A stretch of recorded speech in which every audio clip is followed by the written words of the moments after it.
Every day where the little engines work, the crisp air is suddenly filled with a familiar noise. The lakes and mountains have many visitors, and Harold the helicopter flies the sky, making sure that no one is in trouble. All present and correct. Time to return to base. Then Harold noticed something. A sturdy diesel was coming round the mountain. Harold flew lower for a closer inspection. I'm Harold. Who are you? I'm Rusty, replied the diesel. Don't recall seeing you before. What brings you this way? Sir Topham Hatt sent me to help the other engines, huffed Rusty. This was no time for a chat with a helicopter.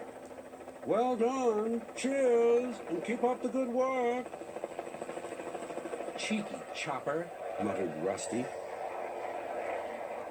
Not long now, encouraged the driver. We'll soon be at the top station. Peter, Sam, and Sir Handel were glad to see Rusty.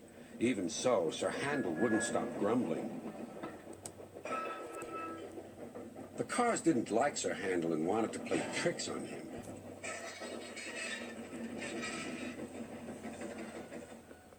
No one understands our feelings, sympathized Gordon. Now, if you were ill, you couldn't shunt cars, could you? Good idea, replied Sir Handel. I'll try it. He did so next morning. I don't feel well, he groaned. There wasn't time to examine him, so some of his cars were coupled behind Peter Sam's coaches. Rusty promised to follow with the rest. Peter Sam didn't mind the extra work. He left his coaches at the station and trundled cheerfully on.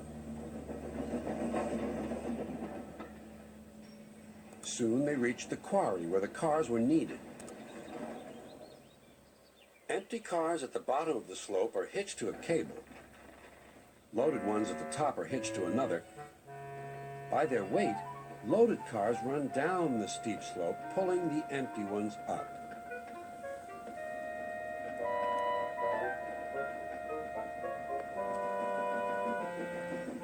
Peter Sam duly waited at the bottom of the slope for the loaded cars. He never bumped cars unless they misbehaved. But the loaded cars couldn't see him properly. They thought he was Sir Handel. Their chance for trickery had come. Faster! Faster! They yelled.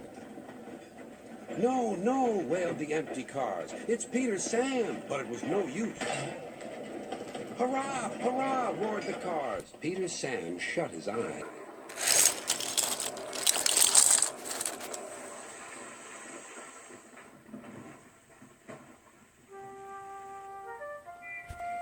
Beep! Beep! Wailed Peter Sam.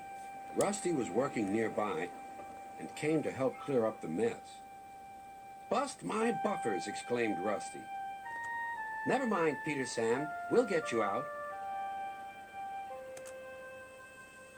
Peter Sam felt battered.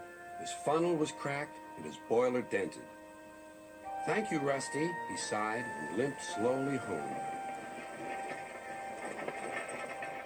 I'm sorry about your accident, said Sir Handel.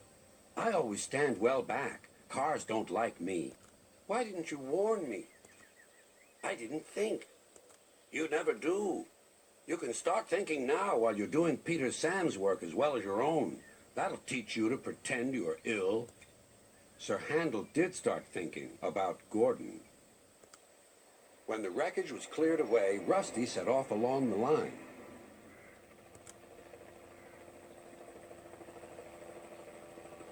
Splendid to see you again, whizzed Harold. I'm completing my evening's lookabout. Well done. Cheers, and keep up the good work. And the little diesel purred back home.